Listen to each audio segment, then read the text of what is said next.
So in addition to properties, you can specify your own methods as well. The first kind of method we want to specify is the initializer.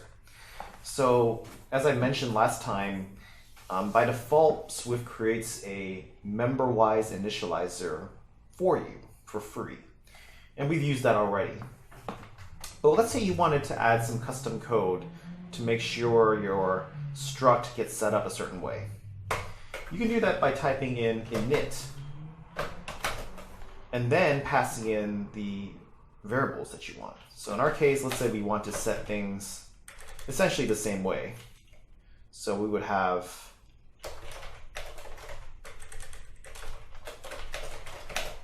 name, age, address, all done the same way as the default initializer. And inside here, let's say we want to do the simple thing of just setting those values to what we pass in, except we want to make sure that the name is always stored in all uppercase. And so this way, this can simplify the rest of our code if we know that whenever there's a patient struct, the name's always in uppercase. Like if you wanted to check for certain values or so forth, you don't have to test for both cases or mixed case. So to do this, we make use of a special function inside the string class called uppercase string. So this will return the uppercase version or whatever string is there. And then we just set the other properties to the values that are passed in. So there you go. That's our first initializer. And let's just be very clear what's going on here. So this function init is operating on a particular instance of the type structure. Okay. So when you call init, there's a amount of memory that's carved out for initialization purposes. And this can have space for all of these properties that are listed here. Name, age, and address. All the space is reserved in memory. And the thing is, though, that those values still aren't really set to anything. So inside the initializer is where you go and do the work of setting those values. And by the time this init function finishes, those values are set to whatever values are passed in the initializer, with the exception of name, which takes the uppercase string version of that. Okay. So now, if you want to create a patient, call it P1, you can just say patient and name, Jack Smith, age 19, address.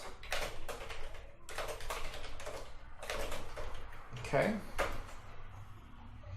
you'll notice here in the sidebar, Jack Smith is capitalized, just like we were hoping. And we can verify this further by actually doing a print line.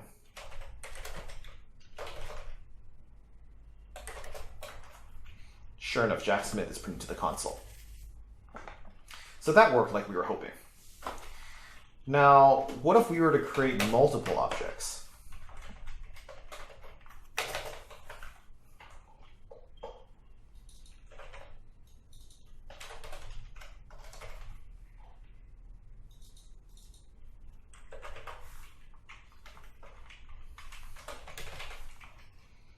Okay, so these are all going to have different values, so on and so forth. We keep building more and more patients. Each of these will have different, they'll occupy different space in memory, and inside that space in memory, all of these different fields will have different values, okay?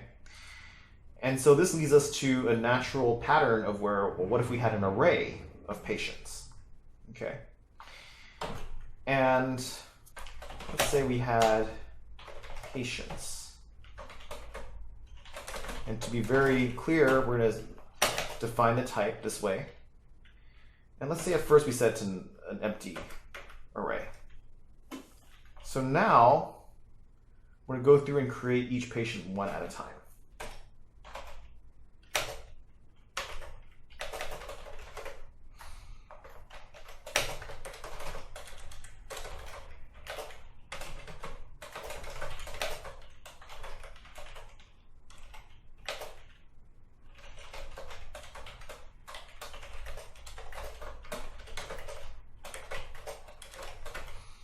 Okay, so we've done that.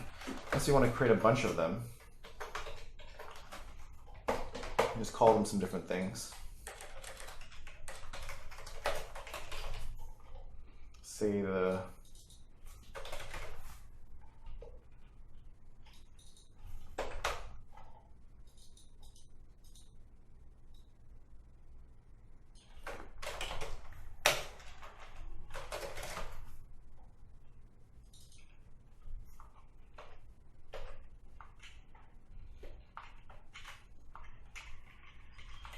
making just random values up here at this point. And let's just call it this for now. And let's say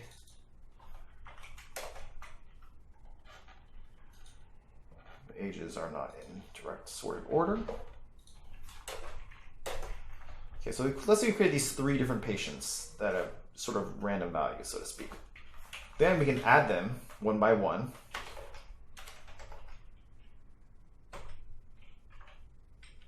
By append.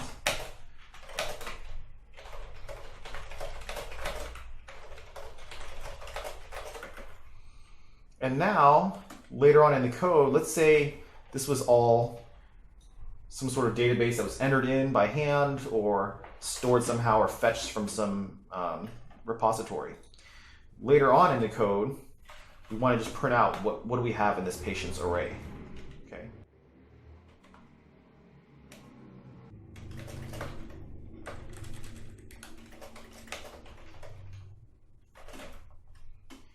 So remember our 4P in patients?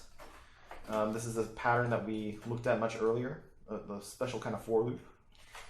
And so now each of those that P object will be of type patient. And so now we can print out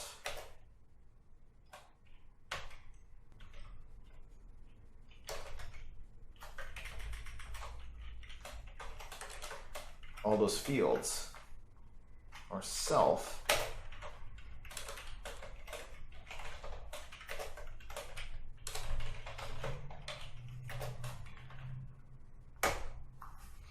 and sure enough, this happens exactly like we want. We see those 3 records printed out in the order that we added them in, and the names are capitalized. Okay? So, and you can imagine that this was a much larger database, you know, and that this code wasn't all in one file, but you had it separate, and the fetching of the database was a much more complex, much larger database, and it was stored in this patient's array. And then later on, you just wanted to view that database that's stored in this array. Hopefully you can see the power and the general utility of this code, even though it's kind of hard-coded right now. So let's say we want to add some additional functionality to our struct. Well, we can also add custom methods that are not just initializers. For instance, we can say something like, is an adult. So this will test a given patient record and return true if the age for that patient is 21 or older. It will return false otherwise.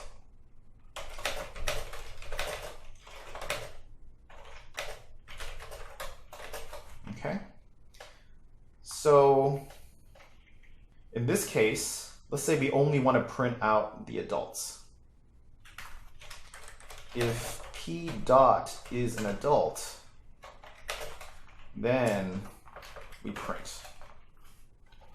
And so now if we run this code, one person got dropped from the list. Who is it? Oh, Jack Smith got dropped and he's 19. So that code worked correctly. Okay. Now, what if we want to do something interesting like sort this entire list by age and print out the sorted list?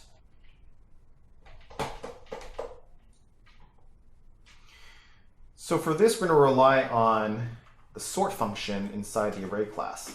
So we're going to take patience, sort, and this syntax here is a little bit complex. The idea is that it's actually going to take what's called a closure.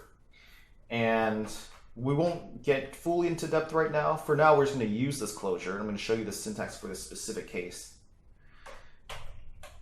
What it wants is left curly brace, and inside here you just want to take $0 dot age less than $1 dot age, and then right brace, and then right parentheses. So this will actually sort your entire array in ascending order based on age. And it's amazing that such a small piece of code can do so much. Well, so much is going on under the hood inside the sort function. But the interface that you as a programmer need to know is very clean. All you're doing is using this $0 and $1, and the $0 represents the left-hand side of what you're getting passed in, and $1 represents the right-hand side of what you're getting passed in. So these are two different records of the patient type, okay? Because patient type was used in your array, this is what's going to be passed into your sort function. And so all you have to do is then, what essentially you're doing is creating a Boolean expression that you want evaluated to enforce the sorting order, okay? So here it is for age, ascending age. And so if you look at the results, sure enough, Helen is now printed before Johnny, even though we added them in the opposite order. And just to be sure, let's just print out all of the records, not only the adults. So if we get rid of this, now we can see, yes, sure enough, 19, 32, 40. It looks like the sorting really worked. Now, what if we wanted to sort it in descending order? Well, all we have to do is flip this sign. And now it sorts the other direction, okay? It's okay if this isn't completely clear to you, but just know that this functionality exists, and as you get deeper into Swift, this will make a lot more sense.